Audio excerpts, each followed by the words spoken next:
Welcome to Analyst Talk with Jason Elder. It's like coffee with an analyst, or it could be whiskey with an analyst reading a spreadsheet, linking crime events, identifying a series, and getting the latest scoop on association news and training. So please don't beat that analyst and join us as we define the law enforcement analysis profession one episode at a time. How we doing, analysts? Jason Elder here with another LEA podcast deep dive. Open Secrets with Jan Mondale. Jan, how we doing? I'm doing really well. Thank you, Jason.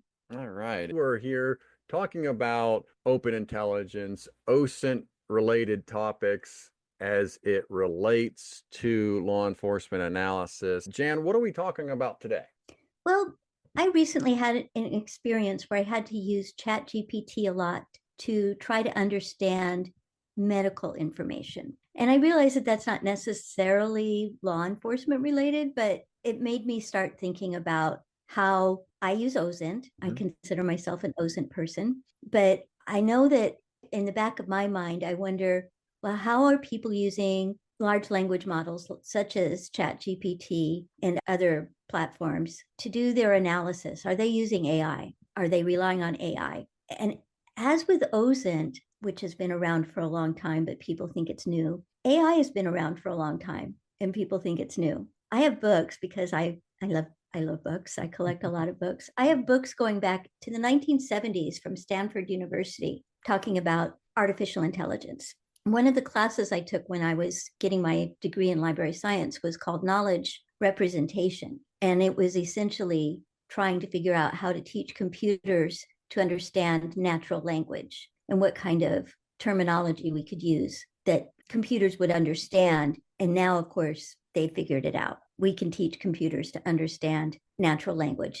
It's quite amazing. That part of AI is new. It's controversial, but it's very useful. It can be very useful if you know how to use it carefully. As with OSINT, you need to learn how to use OSINT carefully so that you aren't invading somebody's privacy or using it without doing critical thinking analysis skills on it to make sure that you aren't being spoofed by somebody who's putting something online that might be misinformation or disinformation. So you have to worry about that with AI too, because the language models that teach these ChatGPT and others are based on what's fed into them.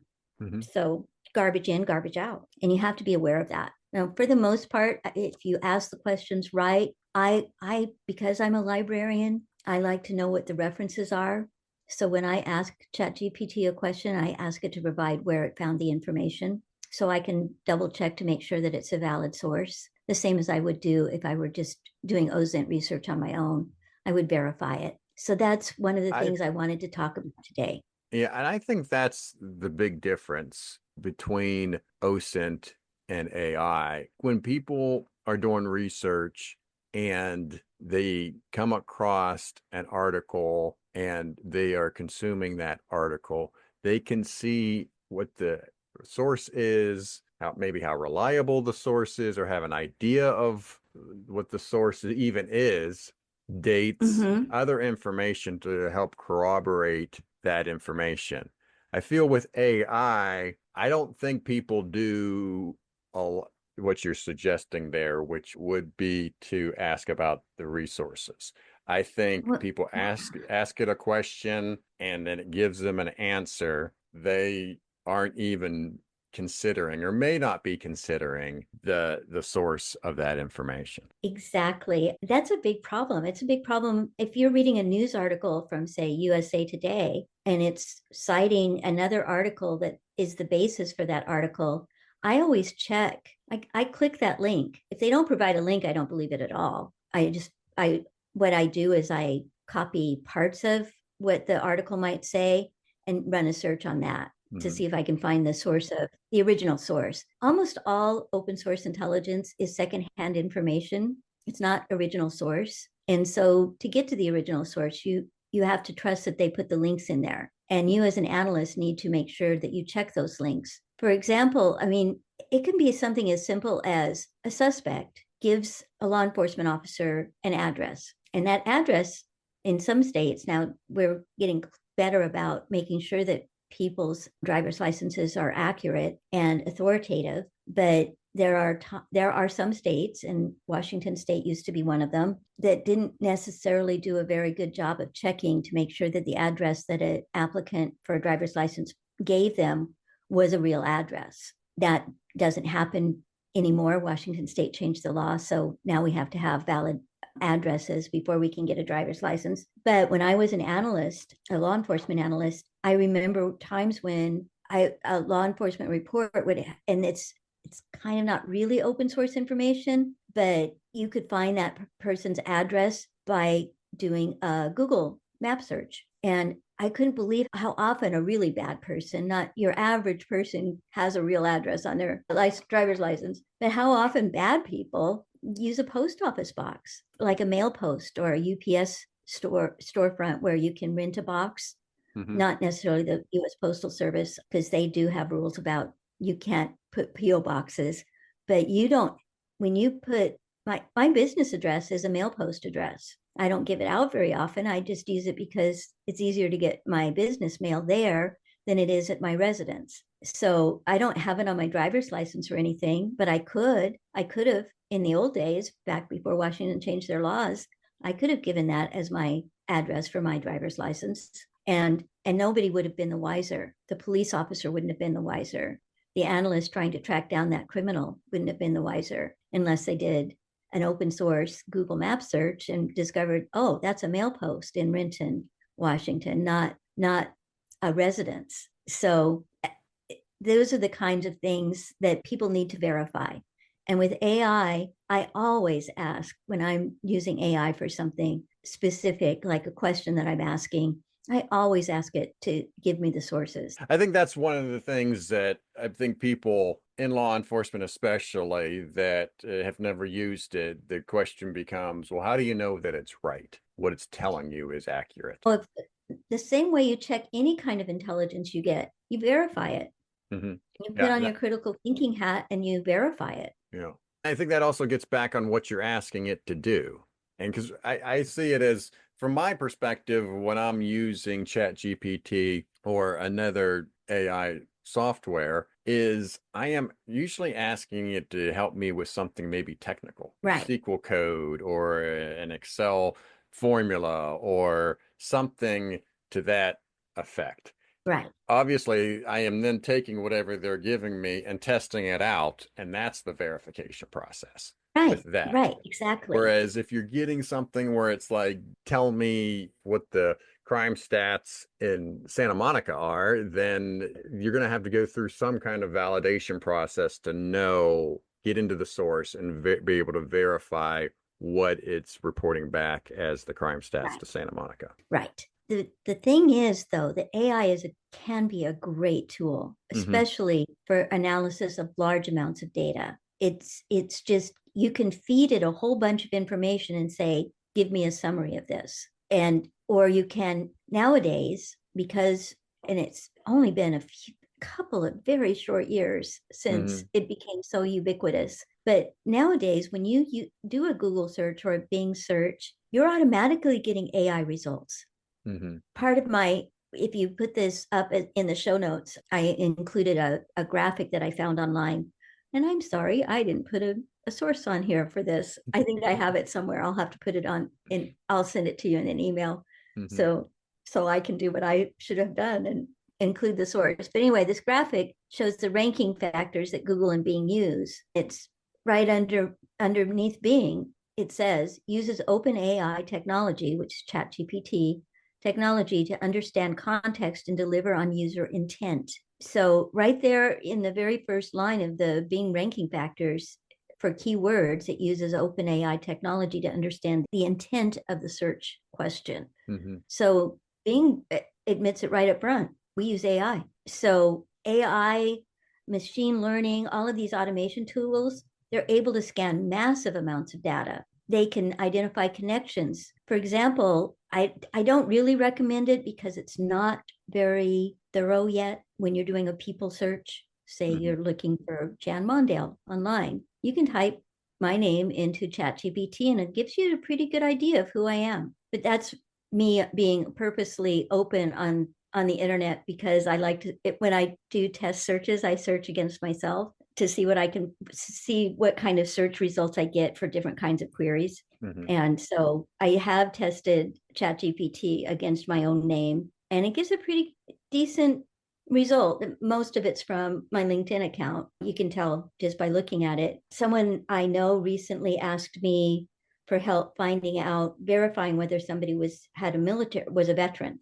That's what their question was. And I said, oh, that's really hard. Unless you're the person, you aren't going to get it from a government source. Unless you are the veteran and you're trying to get information about your own record, it's pretty close hold information on whether or not what your military records are. I said, you could try social media searching, but I said, you still have to figure out a way to verify it, because you're relying on that person. For example, me, if I put on my LinkedIn account that I am a veteran of the Air Force, you're relying on me telling the truth on my social media account. Mhm. So there is that worry that somebody's putting false information up there, and ChatGPT is relying on that false information to give you your answer. So you have to verify. You have to figure out a way to verify it.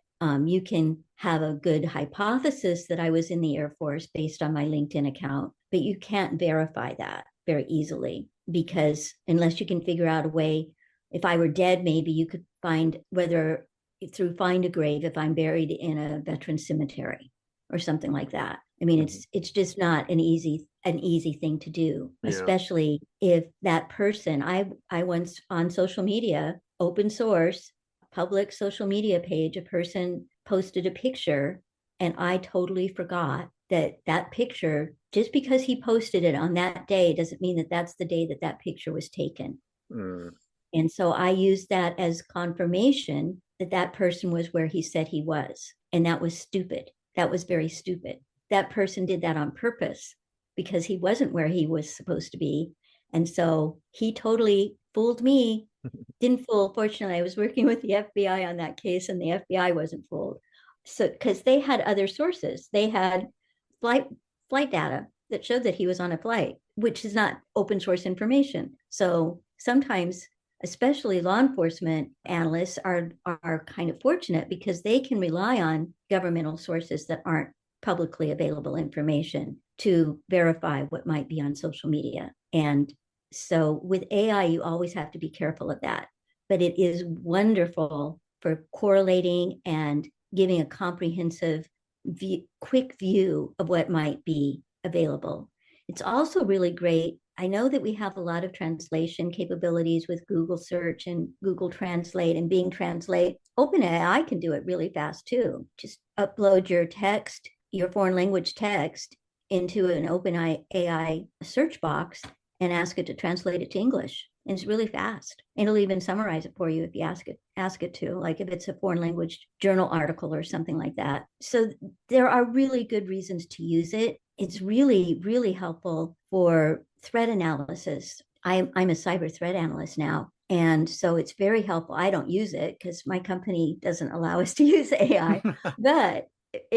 But other companies do. There are large companies that people hire just to help them with their large amounts of data. And I know that they use it. Silo or Authenticate, Recorded Future. What are some of the others? Anyway, big companies that are private or commercial intelligence companies use OpenAI or their own, because a lot of them have built their own large language models, and they feed the data in, and they use that data to provide support to the companies that are hired by them, or they hire them. Mm-hmm. So some companies don't allow their own analysts to use it, but they rely on other companies that are using it. However, those companies, I do have to say, they're really good about identifying what they've used AI for and what they've used a human analyst for. So they're really good about that. Yeah. So yeah, it's definitely used. It's not used by everybody. I highly recommend if your organization, if your law enforcement organization allows you to use it, that you check it out, see what you can find out. It's great for multi-language stuff. It's great for quickly finding instances of a username across different platforms. That's one of my techniques for finding people. Is a lot of times people use their username on more than one platform. Mm-hmm. And so you can get pretty good results if you type a username into ChatGPT and say, can you find where this username shows up on the internet or something like that? And it'll do a pretty good job of finding all of the different sites or IP addresses. It's good for doing large scale analysis of tactics, techniques, and procedures that cyber criminals use to attack organizations. So you can set it up to auto generate alerts for threat actor activity, for spam that might be coming in to your organization, phishing detection, detecting questionable emails that are sent in order to try and get you to give information. It's a very common practice for cyber criminals to send phishing emails to organizations claiming to be that organization's security team, and they want you to change your password. So, I mean, most IT people are smart enough not to fall for that, but they catch people every now and then. Somebody accidentally goes, oh yeah, I guess I do need to change my password, and they put in their old password and their new password, and all of a sudden a cyber criminal has access to their organization. So it's really good for things like that to help you with large amounts of information. Right. And I've already pretty much gone over the disadvantages, the fact that the AI could have been fed false information, and it's going to give you false information if it's not given good information, and it can be biased. Mm-hmm. That's a complaint a lot of times from different sides of the political spectrum, is that AI is biased by the implicit biases of the person who's entering that information. Something that annoys me as a former librarian is an article I read last week about Google ingesting huge amounts of copyrighted books into their AI model, and knowing that they will get sued for it, but knowing that they're such a huge company that they'll win. And even if they have to pay something, it doesn't matter. They're such a huge company that they're super rich. And that's what this article said. And that just, sometimes you get bad information that's not necessarily wrong information. It just shouldn't be there. So that kind of thing, it has its disadvantages. A lot of people worry that it's, oh no, AI is going to take over the world. It'll only take over the world if we let it. If you feed bad information into it, if you allow it to be your only source of information, then yeah, it's going to probably take over your system, and you're not going to get a very good reputation for your analytical skills if you use it to the exclusion of your own really smart analytical skills, that no matter what, you're smarter than a computer, because computers only are as smart as you make them. One of the things that I uploaded when I sent you my show notes was a little graphic, and I just wanted to point out that if you do post this in the show notes, that I fed my notes into ChatGPT and asked it to make a graphic for me, and that's what it made. So you can use it for things like that too. Yeah, and I've used it for that as well, and so it's interesting how some little things it'll get wrong, either misspellings or the graphic will be a little odd looking, or it's funny how it's not quite right. Yeah, it made the little computer, the laptop computer, a little too big. Yeah. It's covering up some of the text. Yeah, but anyway, that's just we'll what put that in the show made notes. out of my notes. Yeah, we'll put that in the show notes. Okay. I think for law enforcement and for analysts, I think it's really difficult to take AI seriously in terms of OSINT. And I think what I mean by that is you're only scratching the surface when using it. I would only envision using it where I'm just curious what AI on OSINT on a particular topic would kick out, knowing that I'm already probably well versed in what I should expect to see. But it could possibly take you down a path that you didn't expect, or maybe it gets you a lead that you didn't expect. So I would think that's pretty superficial. Like, you're not going much more down the rabbit hole than that if you're using AI for OSINT. Yeah, I mean, it kind of just depends on how much you want to trust it. I'm trying to find on unfortunately, it's really weird. Oh, here we go. I did a search. This was a couple of weeks ago, not knowing that this was what I was going to do the podcast about. but I did it. I did a search, Mm-hmm. and who is Jan Mondale? And according to ChatGPT, it searched 2 sites, and one of the sites was your site, leappodcast.com. Ah. The other one was LinkedIn. So I thought that was really interesting. Yeah. But according to this, I am a cyber threat analyst with a diverse background, including service in the military and working in a fusion center. I was recruited by the CIA after my retirement from the Air Force. It doesn't say that. Leveraging her expertise in library science and intelligence analysis. I mean, it gets a lot. It doesn't get this very well. Mondale, it doesn't say Jan Mondale or Ms. Mondale or anything. It just says Mondale is currently working for a major retailer. Her career is highlighted by her inquisitive nature and extensive knowledge, which even contributed to thwarting a potential terrorist attack. I think they might have gotten that from your show notes, because I don't think I have that on LinkedIn. Additionally, she has personal interest in motorcycles and is a member of the Iron Butt Association. Yep, that So, we talked about. I remember that. yeah, so I think other than LinkedIn, that your show notes are probably its primary. But I thought that was funny that it only searched 2 sites, and yours was one of them. Nice. So Nice. Yeah. As we wrap up, there's certainly you're going to have more and more talk about AI. It's going to be a popular topic for decades to come. And certainly have gone through today some of the pitfalls and uses for AI in terms of OSINT. I just want to give you the last word on any advice or anything else that you want to add to the topic. as with all intelligence analysis, be a critical thinker. I mean, as you can tell from what I read about myself just now, it's not necessarily always right. Mm-hmm. And so I think you really have to verify. There you go. If all Intel analysts would verify what they find and not just automatically go like I did with the guy who intentionally posted wrong information on his Facebook page in order to convince whoever might be looking that he was where he was supposed to be when he wasn't where he was supposed to be. You just always have to think the bad guys are using AI too. Mm-hmm. And so you've got to be as smart as they think they are, and you have to be smarter than they are, so that you aren't falling for bad information, but using it for good. Because there is really, I think that in some ways, my husband's life might have been saved because of ChatGPT last month, because I questioned everything the doctor said. And I really think that is something, it can be used for great good, but you also have to verify.